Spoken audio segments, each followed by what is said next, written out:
विदे गुणमया अखिलेवा मानवा सूरजसो विश्वेनो देवा अवसगमन्निहा भद्रं कर्णेभिः शृणुयामदेवा भद्रं पश्येमाक्षभिर्जगत्रास्तुष्टुवागं सस्तनो बिभ्यसेमहि देवैकं यदायु सतमिल्लो सरदो अन्तिदेवा जत्रानशक्रा जरसन्धनो नामा भूतासो जरपितरो भवन्ति मानो मर्यादेरिकतायुर्गन्त्यो गुरुर्ब्रह्मा गुरुर्विष्णु गुरुर्देवो महेश्वर गुरु साक्षात् परब्रह्म तस्मै श्री गुरुवे नमः।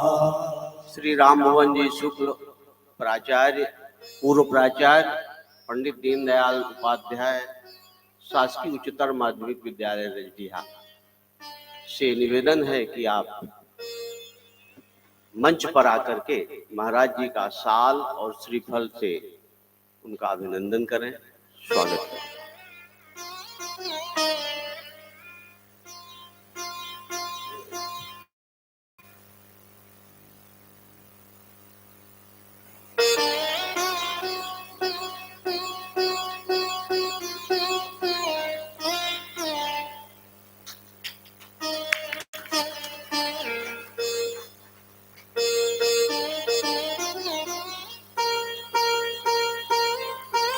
सब कर फल रघुपति पद प्रेमा। इस कथा प्रसंग पर आज चौथे दिन महाराज जी का कथा प्रसंग, उनके मुख से कथा अरविंद की धारा प्रवाहित होगी। असल में हम सब, आप सब अपने बच्चों को इंजीनियर, डॉक्टर वगैरह वगैरह तो बनाने की संस्था में भेजते हैं, लेकिन मानव बनाने की संस्था कहाँ है? ये केवल और केवल संत के चरणों में। और जहाँ पर हम अपने और अपनी संतति को मानव बना सकते हैं, मानव धर्म, और मानव बनने की एक ही प्रोसीजर है, एक ही प्रक्रिया है, वो धर्म की, धर्मवान होना, धर्म निष्ठित होना। और ये राम कथा जो महाराज जी के मुखारविंद से आप सब सुन रहे हैं, ये वही धर्म निष्ठा, क्योंकि वाल्मीकि जी ने रामायण में लिखा है कि रामो विग्रहवान धर्म शाश्वत साधु सत्य पराक्रम राजा नाम सर्वलोकस्य देवा नाम वासवा। तो धर्म की केवल और केवल शिक्षा जो मानव बनाने की वो है राम के जीवन में, राम के चरित्र पर, राम के कथा पर। मैं महाराज जी के चरणों में निवेदन करता हूँ कि वो कथामृत हम सबके बीच प्रस्तुत करने का, श्रवण कराने का कष्ट करें। पूज्य महाराज जी।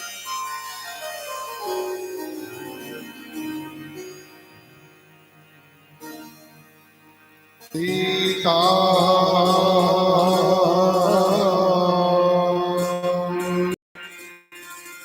राम सीता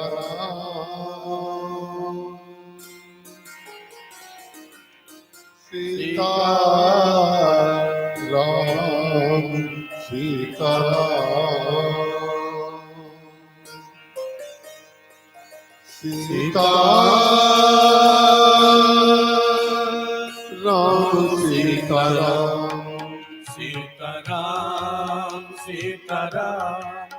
सीता सीताराम सीताराम सीताराम सीताराम